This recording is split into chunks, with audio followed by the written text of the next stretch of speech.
Halo Bola Supporter, kembali lagi bersama saya Hussein dan rekan saya Delia dalam acara Analisis Olimpik. Nah, pada sesi kali ini kami akan membahas sedikit tentang evaluasi para pemain bulu tangkis kita yang bermain di Jepang kemarin 2 turnamen ya, kejuaraan dunia sama Jepang Open ya Mbak ya. Sama menyambut turnamen yang akhir bulan nanti, Vietnam Open 2022 ya. Soalnya kan Vietnam Open 2022 juga bakal ada kejutan ya, salah satu pemain naturalisasi kita yang akan bertanding. Nah, mungkin kita bahas satu-satu dulu nih tentang evaluasi tipis-tipis aja dari kami ya, tentang penampilan tim Indonesia di 2 turnamen di Jepang ya, kejuaraan dunia dan Japan Open. Nah, mungkin kita bisa mulai dari kejuaraan dunia sampai ke Japan Open nih. Kira-kira apa sih Mbak evaluasi yang bisa kita ambil nih melihat penampilan para pemain kita yang dari kejuaraan dunia kan mendapatkan perunggu dan perak ya. Terus kan yang di Jepang Open hanya sampai semifinal nih. Nah, terus gimana nih Mbak? Oh iya, perempat final ya. Gimana nih Mbak? Kalau kejuaraan dunia sih memang kalau dari awal kita kan berharap dari ganda putra. Nah, dari ganda putra memang kalau secara kita tuh paling nggak memang semifinal tuh bisa dapat karena dari hasil undiannya memang sudah bisa diprediksi lah kalau perempat final bakal ketemu sesama Indonesia. Cuman kita nggak tahu nih pasangannya siapa. Nah, cuman yang disayangkan sih waktu pas semifinal gitu. Sebenarnya semifinal tuh kita udah senang karena akhirnya kita pasti udah dapat tiket final. Cuman memang belum beruntung aja Fajarian, karena sebenarnya kalau dari saya sendiri sih pengennya Fajarian, karena Fajarian menurutnya secara potensi kan bisa untuk Olimpiade 2024. Terus bukan mengecilkan Ahsan Hendra, cuman mereka sudah saya pikir sudah dapat 4 gelar. Terus juga Hendra udah pernah dapat gelar waktu sama Markis Kido tuh tahun 2007. Cuman memang performanya waktu semifinal memang Ahsan Hendra bagus sekali gitu. Jadi dari yang tertinggal dari game pertama terus akhirnya bisa comeback, terus akhirnya ngejar, udah itu kalah. Sebenarnya memang sih jangan kalau seandainya ketemu Fajarian nih pasangan Malaysia Erencia Sohwoyik mungkin ceritanya lain, tapi ya nggak tahu, mungkin karena namanya itu kan ada faktor rezeki juga ya. Jadi mau gimana pun kalau memang belum diberi untuk juara ya memang disayangkan. Tapi kalau untuk Marcus Kevin perempat final kan kalah, tapi ada beberapa yang bilang kalau permainan Kevin tuh tidak segarang waktu sebelum Marcus cedera. Maksudnya kan dari PBC kan berharap setelah Marcus lagi proses pemulihan, Kevin lebih mengcover, tapi ternyata Kevin performanya juga mungkin ikut ke bawah atau dia masih belum panas. Kita belum tahu juga karena kita belum tanya-tanya langsung atau pelatih. Tapi secara umum untuk ganda putra bisa dibilang udah mencapai target. Nah, kalau untuk tunggal putra sebenarnya kan peluang ada nih minimal semifinal ya. Tapi dari Jonathan memang belum bisa memberi performa yang baik karena dia masih terbawa permainan lawan, jadi dia kayak masih ragu-ragu. Nah, kalau untuk dari tunggal putri memang Gore kan ketemu Akane, tapi ternyata Akane sekarang lagi bangkit dari peak perform sampai dia dapat 2 gelar kan beruntun. Jadi semoga sih pelajarannya, jadi dia juga bisa ngambil dari Akane Yamaguchi yang waktu itu sering kalah, akhirnya dia bangkit dan dapat gelar di turnamen besar dan penting gitu. Yang di kedua Japan Open kalah sama Shiyuki Gore kan? Iya. Juga sangat sayang banget tuh ya. Cuman sayang ini juga sih Anthony Ginting kan sebenarnya kita berharap waktu di Japan Open bisa minimal masuk final nih, tapi dia masih terkena cedera di punggung. Jadi memang belum saatnya sih. Nah, sekarang ini lagi menunggu kebangkitan Jonathan. Terus Chico juga sebenarnya waktu di perempat final mau ke semifinal tuh saya lihat waktu pas perlawanan tuh sengit nilai-nilai poin-poinnya tuh dekat-dekat gitu. Cuma memang kayaknya lebih berani kali ya si Kentaro Nishimoto itu karena tampil di rumah sendiri. Terus juga motivasi sepertinya dari Kento Momota yang nggak sukses, jadi kayak jangan sampai nih tunggal putra nggak ada juara, jadi motivasi itu sepertinya mempengaruhi mereka. Terus ini sekarang ke Japan Open ya? Iya. Kita langsung briefing aja. Secara umum ya. Iya, secara umum aja. Terus kalau di Japan Open memang yang ganda putra kita sayangnya belum berhasil dapat gelar juga. Akhirnya yang keluar ganda putra Cina ya. Wang Chang sama namanya siapa sih, saya pokoknya ganda putra Cina itu karena nama baru jadi belum familiar banget. Jadi tapi mereka dari awal itu sebenarnya awal tidak tidak menargetkan gelar, tapi setelah mereka bisa melewati bisa melawan pemain-pemain elit ya seperti Hasan Hendra, terus Fajaria, terus akhirnya di tim Astruk Andres Karuk bisa ngalahin. Ya mereka udah bahaya juga nih, udah berani masang target 10 besar dunia. Jadi sekarang ganda putra Cina juga tidak bisa diremehin ya. Jadi sekarang lebih kompetitif setelah ganda putra Indonesia sudah banyak pelapisnya. Cina juga udah mulai bangkit. Udah mulai duit baru juga dia. Oh, ganda putri mungkin karena masih belum kan kemarin kejuaraan dunia kan Apri nggak turun. Nah, ya namanya turnamen kan tidak semua bisa langsung dapat ya, tapi setelah pas kemarin kalah di perempat final juga poin-poinnya juga ketat, jadi bukan kalah yang benar-benar nggak ada perlawanan, dan Apri juga nggak kecewa banget kan, maksudnya ini pelajaran buat kami, kalau memang belum rezeki ya sudah, yang penting kita belajar dari kekalahan ini. Dan lawan peringkat 1 dunia juga kan ya. Iya, tapi sebenarnya kan mereka udah pernah bertemu ya, apalagi waktu pas Olimpik waktu sama Grace kan pernah ketemu, terus kemarin juga sempat ngalahin di Malaysia Open. Jadi sebenarnya ini sekarang tinggal kesiapan aja, karena kan dari ganda putri Cina ini Cheng Qingchen Jiayifan kan udah ikut di kejuaraan dunia, pastinya mereka udah lebih tahu lah, istilahnya sudah panas gitu, tapi kan memang di pertandingan tuh semua tuh bisa terjadi gitu, jadi kayak persiapan, strategi, terus juga kekompakan sama lawan juga kan harus ada penyesuaian lebih. Tapi secara umum ganda putri sih tidak terlalu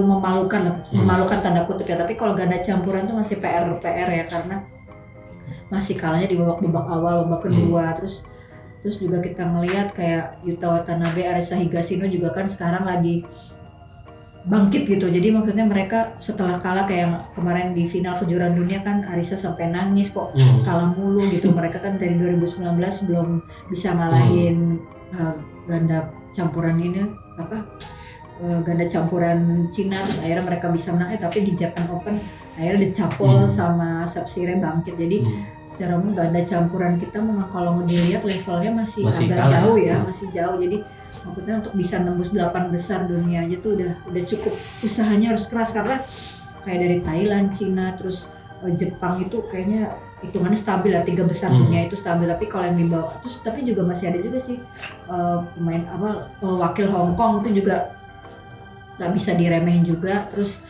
kita jadi masih levelnya mungkin masih di 8 ke bawah ya, masih level 16 besar dunia, jadi belum bisa nembus yang besar kayak gitu. Tapi kalau untuk tunggal putri secara umum juga masih ini aja sih, karena kita masih ngandelin satu kali ya yang levelnya tinggi. Jadi secara umum memang yang penting Gregoria tuh udah bisa ngembalin PD lah. Jadi kalau dia udah pernah ngelain Akane Yamaguchi, jadi potensi dia untuk bisa sama ya besar, karena Akane Yamaguchi aja udah bisa dia kalahin 3 kali kan. Oke, nah itu tadi beberapa evaluasi dikit-dikit ya, mulai dari tunggal putra sampai ganda campuran ya. Tapi kan kalau kita lihat dari tunggal putra, ganda putra, dan tunggal putri ya sebenarnya nggak ada masalah, cuman lebih untuk mental dan mengasah lagi kemampuan ya. Karena kan kalau dari segi kemampuan kalau kita lihat kemarin nggak kalah ya, nggak kalah saing, apalagi memang sekarang kompetitif banget ya, jadi nggak bisa yang walaupun dia non unggulan tapi dia bisa diremehin ya, nggak bisa juga, karena sering banget memberi kejutan ya kalau pemain-pemain yang kayak gitu, karena tanpa beban mungkin ya. Memang juga di Jepang juga disorot juga sama Kabid Binpres kita kan, PBSI Pak Rioni juga bilang sebenarnya kan masalah dari angin dan koknya juga kan, bolanya kencang katanya kan. Nah, ini kan berarti tinggal maksimalin berarti setiap pertandingan nih apa sih cara-cara teknik bermainnya gitu agar nggak kecolokan lagi gitu kan, gimana caranya Privadia nanti kalau ketemu pasangan papan atas lagi bisa menang, Gero bisa mengembalikan catatan positif lagi lawan Akane gitu. Ini kita lawan besar aja gitu kan, karena kita harus optimis gitu, babak pertama harus lewat lah ya. Jadi ketemu yang lawan besar di perempat final atau semifinal gitu. Yang pasti sih yang disorot dari kami sih sebenarnya kan di ganda campuran gitu, bahwa harus ada pasangan yang sebenarnya bisa jadi titik persaingannya juga setara gitu sama pasangan ya Jepang, Thailand ataupun Cina gitu yang sedang juga naik gitu kan, sama Korea Selatan juga sih kan juga jadi nggak diduga nih underdog banget kan mereka nih. Kadang mulai dari tunggal putra sampai ganda campuran tuh mereka kadang-kadang tahu ke atas gitu kan. Tiba-tiba muncul Iya, kadang kita juga nggak tahu, zaman pasangan mana lagi nih kan. Nah itu tuh. Tapi kan kalau kita lihat dari segi pasangan-pasangan sekarang kayak Jaka Bella atau Rino Pita, itu sebenarnya masih bisa ya, maksudnya untuk masuk untuk menembus 10 besar ya. Ini kan tinggal porsi latihannya juga. Kesempatan turnamennya ya. Iya, kesempatan turnamennya diperluas lagi gitu agar bisa mendapatkan pengalaman bertarung yang lebih luas gitu. Itu aja sih mungkin evaluasi dari 2 turnamen Jepang itu ya. Sekarang kita masuk ke turnamen terdekat yang akan diikutin wakil Indonesia yaitu Vietnam Open 2022 nanti pada tanggal 27 September ya Mbak ya. 27 September ini. Nah kira-kira nih ada berapa pemain nih Mbak yang bakal turun, sama ada kejutan apa sih Mbak? Katanya ada pemain naturalisasi nih. Wah kayaknya siapa tuh nih yang kira-kira yang perlu diketahui sama bola supporter nih? Nah kalau Vietnam Open kan kalau kita lihat dari levelnya tuh super 100 ya, jadi yang paling bawah lah kalau untuk tingkatan turnamen. Nah terus tapi kalau dengar-dengar juga katanya Cina tuh mengirimkan wakil, jadi kayaknya Cina sudah mulai ini ya, kayak membangun investasi untuk pemain-pemain mudanya, kesempatan nih untuk bisa kompetisi. Nah ini buat kita buat alarm buat kita juga gitu, jangan sampai terlena. Tapi kita juga udah ngirimin beberapa pemain yang tapi tidak usianya nggak muda-muda banget ya, karena sebenarnya mereka juga udah ya udah sering didengar lah ya, umur udah mau senior gitu ya. Nah kayak tapi ada pasangan baru nih dari ganda putri, Ripka nanti pasangannya sama siapa, Triani. Triani tuh biasa tadinya sama pasangannya sama Josiano ya. Josiano Barbie. Bukan. Pokoknya sebelumnya dia pasangannya sama Miantoro, Jessica Miantoro. Oh iya. Nah itu waktu itu mereka juga kan waktu pasangan waktu di Uber Cup performanya oke juga ya. Nah itu Ripka kita dipasangkan sama pasangan baru karena ada kabar kalau partnernya itu Feby Valencia tuh katanya memilih keluar dari pelatnas, tapi belum ada informasi secara detail kenapa. Jadi kayak Ripka lagi kayak dia pisah sama Fadia waktu April, terus Fadia sama April udah mulai oke, terus Ripka juga penampilan sama Feby juga udah mulai padu karena mereka juga kan satu klub. Nah, terus di SEA Games juga udah mulai bagus walaupun belum berhasil dapat medali. Nah, tapi karena akhirnya ada perubahan yang tidak kita duga, akhirnya dia sama Triani ini jadi kayak perlu ada penyesuaian lagi. Jadi mudah-mudahan sih dari ini tidak di split lagi ya, udah mudah-mudahan cocok. Terus jadi ada pelapis-pelapis dari Fadia Apri tuh ada gitu. Kemarin juga mungkin sedih ya waktu pas kejuaraan dunia sama Fadia itu kan kejuaraan dunia terakhir, terus ternyata belum dapat medali. Padahal dari Eng Hian berharap mereka bisa lah paling nggak dapat medali. Nah terus yang kedua nih yang ini ya ganda campuran kayak Praven kan cedera nih, jadi akhirnya Melati udah mulai gonta-ganti partner nih, dan sekarang ini sama Muhammad Reza Pahlevi. Muhammad Reza Pahlevi ini biasanya pasangan ganda putra sama Sabar Karyama. Oh iya, Sabar Karyama.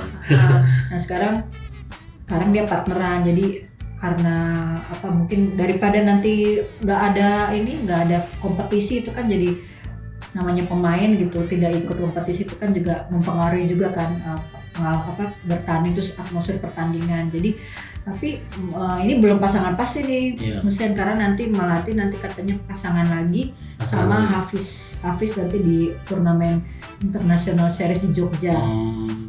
Itu nanti yang digelarnya Oktober bertepatan sama Denmark Open. Jadi pokoknya Melati tuh selama beberapa kompetisi kan, waktu itu ada kejurnas dari Kapolda Jatim, Piala Kapolda Jatim, dia juga partneran sama teman satu klubnya yang juniornya. Nah sekarang sama Reza, mungkin dia sambil menunggu Praven Jordan yang katanya udah mulai bisa latihan tapi belum pulih banget. Jadi ya dia harus, tapi memang perlu dipasangin sama yang muda sih, karena kayaknya Praven Melati masih belum menemukan performa terbaik nih. Dan mudah-mudahan sih tidak stuck ya mereka di situ. Jadi mudah-mudahan ini kesempatan Melati untuk bisa membuka diri sampai biar dia bisa naik lagi lah, walaupun nggak muda ya dengan usianya yang usianya kan udah nggak terlalu muda banget lah ya, menengah gitu.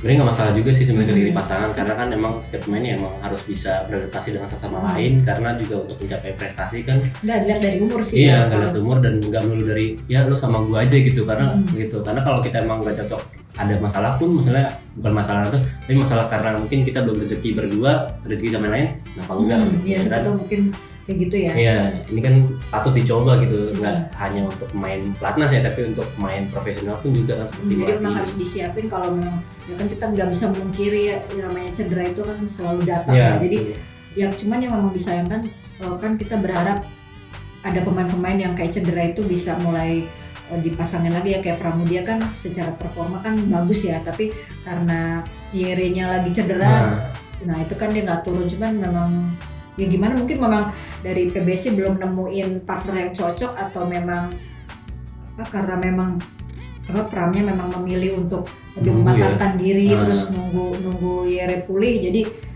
nggak diturunin. Tapi memang secara umum sih pemain-pemain yang dikirim nggak muda-muda banget juga sih, karena masih ada Lisa sama Rehan Kosarianto ya. Terus juga ada Zaka sama Bella, jadi masih Gloria juga. Ya, jadi pemain-pemainnya nggak kehitung muda-muda banget sih gitu. Nah, dari ini kan juga ada pemain naturalisasi, ini namanya Fuyu Iwasaki ya. Ini akan bermain di nomor tunggal putri ya. Nah, ini gimana nih peluangnya? Ini kan dia juga main tanpa embel-embel bawa nama pelatnas ya katanya kan. Terus juga dia akan bertanding di Vietnam Open ini di tunggal putri gitu. Tadinya kan dia juga sempat tampil di nomor ganda putri nih, Mbak. Ini peluangnya gimana nih? Kira-kira bakal bersinar gak nih pemain naturalisasi kita nih? Nggak hanya di bola ya, naturalisasi tangkis juga ada. Jadi kalau saya melihat sih kan kita belum tahu nih performanya dia gimana. Jadi karena dia tuh bisa masuk membela Indonesia karena ibunya dari orang Indonesia, bapaknya orang Jepang. Nah, terus karena koneksi saya lihat mungkin koneksi dari Rioni Maineki yang melatih Jepang, jadi dia bisa, dan juga ibunya orang Indonesia, jadi dia bisa bertarung. Tapi mudah-mudahan sih, tapi juga dia usianya nggak muda-muda banget juga sih. Jadi kalau untuk masuk pelatnas juga kan kita belum tahu ya memang performanya, dan belum pernah ngeliat juga sih. Cuma memang pas ngeliat daftar nama, namanya kayak nama Jepang ya, ternyata dia pemain. Dan ini kayak baru pertama kali ya ada pemain luar bela Indonesia kayak gitu. Nah, ini patut ditunggu ya bola supporter semua, karena kan selain ada pasangan baru kayak Melati sama Reza ya kan, sekarang ada pemain tunggal putri blasteran ya, yaitu Fuyu Iwasaki ini. Ini kan semoga sih bola supporter nanti bisa menonton gitu penampilannya, agar kita bisa juga melihat nih, membantu gitu kan. Kalau tunggal putri berjaya kan bisa membantu nih kualitas dari tunggal putri kita, bukan kualitas dari materi jelek banget gitu, enggak, maksudnya kan enggak bergantung sama Gregoria Semata kan, karena kalau kita lihat sekarang kan pemain-pemain muda kita kan juga lagi mengasah dari turnamen-turnamen bawah gitu, kayak Putri KW, Bilkis Prasista dan lain sebagainya. Iya, Komang kan juga lagi berjuang kan, lagi dalam turnamen-turnamen internasional series dan sebagainya tuh ya kan. Nah, kita doakan supaya tunggal putri kita tuh nggak kehabisan gitu, maksudnya nggak habis di Gregoria aja gitu kan. Kita doakan semoga Gregoria tuh juga nggak ada beban sendirian ya kan. Kayak ganda campuran kan sekarang bebannya kan karena mereka nggak tahu nih patokannya siapa gitu. Nah, sekarang tunggal putri malah bebannya di mungkin Gregoria merasa sendirian kan, kayak aduh jadi diandelin gue doang nih kan, jadi bebannya sendirian nih. Makanya kita dukung semoga adanya kita kayak perlu liputan ke pelatnas ya bisa. Nah iya nih, semoga juga pelatnas ketemu sama Fuyu ya, biar tahu kenapa dia bisa ini, dan kita nanti bisa bagi-bagi beritanya ke bola supporter. Oke, iya tuh penting banget tuh teman-teman ya. Semoga kita bisa dapetin liputan khusus ya buat pemain naturalisasi kita korek semuanya kan. Semoga bisa buat berbagi informasi juga sama teman-teman semua. Itu aja ya Mbak ya. Mungkin gitu ya. Mungkin itu kita aja kan ya. Soalnya belum ada drawingnya ya. Iya, untuk drawing sendiri nanti kita akan bahas lagi ya, siapa aja sih lawan-lawan kita nanti di Vietnam Open. Nanti setelah ada kabar pasti kita akan bahas satu persatu, kita kulitin ya dari setiap nomor. Tunggu aja ya. Paling nggak nyampe, paling 3 hari sebelum pertandingan, seminggu ya. Paling nggak seminggu ya, seminggu ya. Kan kita tunggu aja kan, soal juga formasi line kita juga pasti ya berubah juga kan, gak ada yang tahu nih, atau nambah atau berkurang dari kondisi cedera atau enggak, kita nggak tahu nih persiapan tim Indonesia gimana. Kita tunggu aja. Mungkin dari pembahasan analisis Olimpik hari ini itu aja ya dari kita berdua. Saya Husein undur diri. sama rekan saya. Delia. Jangan lupa subscribe YouTube kami Bola Sport, nyalain loncengnya juga. Jangan lupa juga ikuti terus berita-berita terbaru di kanal bolasport.com. Gitu aja. Terima kasih sudah menonton. Silakan subscribe, like, dan jangan lupa komen di bawah ya Bola Spotter.